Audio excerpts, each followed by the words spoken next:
the surface, consuming, confusing. This lack of self-control I fear is never ending, controlling. I can't seem to find myself again. My walls are closing in. Not a sense of confidence. I'm convinced that there's just too much pressure to take. I felt this way before, so insecure. Crawling in my skin, these wounds, they will not heal.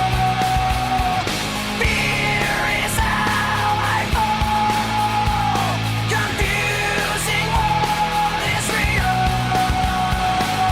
Discomfort endlessly has pulled itself upon me, distracting, reacting.